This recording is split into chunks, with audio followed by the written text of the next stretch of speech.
Bienvenue à tous sur Afrique Sport pour la matinale du dimanche 18 mars 2023 que nous débutons avec la CAF. Cotonou, la capitale du Bénin, accueillera la 45e Assemblée Générale Ordinaire de la CAF le 13 juillet 2023. L'information est confirmée par la CAF. C'est la première de l'Assemblée Générale Ordinaire de la CAF qu'accueille le Bénin. La CAF se réjouit de travailler en étroite collaboration avec la Fédération béninoise de football, le gouvernement béninois et les diverses parties prenantes pour accueillir ces associations membres à Cotonou. Le Bénin avait accueilli la finale de la Coupe de la Confédération africaine de football CAF 2021 entre la JS Kabylie, Algérie et le Raja Club athlétique du Maroc. Restons autour de la CAF. Le président de la Confédération africaine de football, Patrice Motsepe, a félicité le président Gianni Infantino pour sa réélection en tant que président de la FIFA. Le patron de la CAF, Dr Patrice Motsepe, a déclaré « Le président Gianni Infantino et la FIFA ont été des partenaires engagés et fiables dans le développement, l'amélioration et la promotion du football africain. La CAF se réjouit de la réélection du président Infantino à la tête de la FIFA et est convaincu que le football en Afrique et dans le monde continuera à se développer, à progresser et à être une force positive sous sa direction. Rappelons que la réélection du président Gianni Infantino a eu lieu au Rwanda au cours du premier congrès électif de l'histoire de la FIFA à se dérouler en Afrique.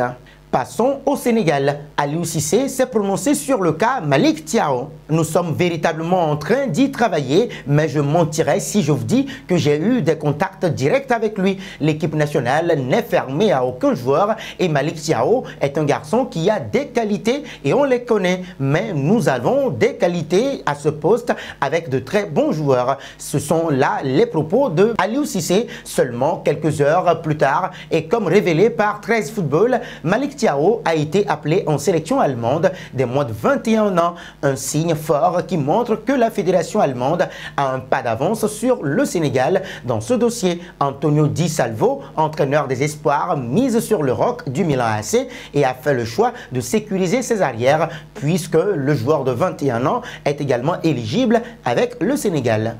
Parlons de Paul Pogba. À peine revenu, Paul Pogba a rechuté et va encore devoir attendre avant de refouler les pelouses. Une situation extrêmement compliquée puisque le mois d'avril pourrait marquer une année noire pour le Français qui n'aura joué qu'une trentaine de minutes au total.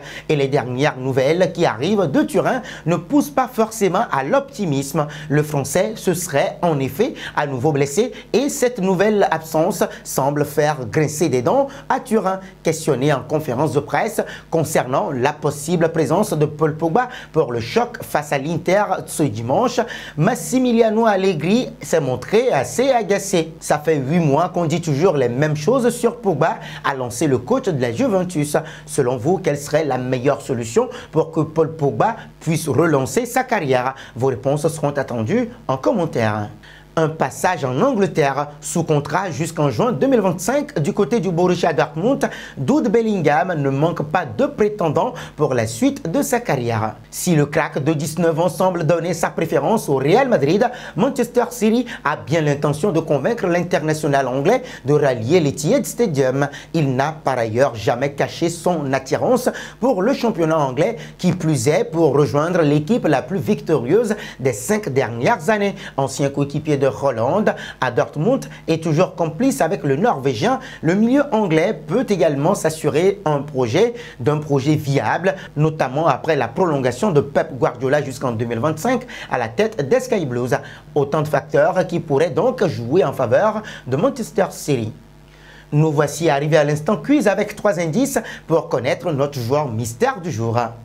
Premier indice, je suis un défenseur de 22 ans évoluant en Angleterre. Deuxième indice, j'ai déjà joué pour 3 clubs, dont un en France.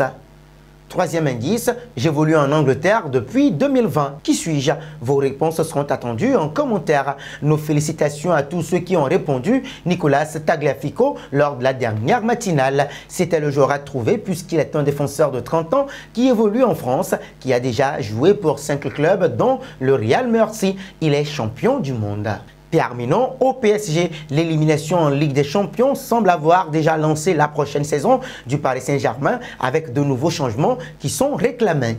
Et cela viendrait notamment de l'intérieur du club puisque Kylian Mbappé et Lionel Messi aimeraient voir une équipe solide se mettre en place après un dernier mercato estival plutôt décevant. Cela passera donc par un nouveau mercato estival animé avec certains secteurs qui pourraient être révolutionnés. Or, le Parisien rappelle que le PSG doit composer avec le fair play financier et entre la prolongation de Messi et les énormes salaires de Kylian Mbappé ou Neymar, le mercato s'annonce très délicat. Sans réponse claire de la part du club, Mbappé et Messi pourraient donc sérieusement songer à un départ. Et nous arrivons au terme de cette matinale que nous bouclons avec la question du jour. Le PSG doit-il se séparer de toutes ses superstars pour bâtir une vraie équipe? Vos réponses seront attendues en commentaire. En attendant, n'hésitez surtout pas de vous abonner sur Afrique Sport pour ne rien manquer du football continental et international.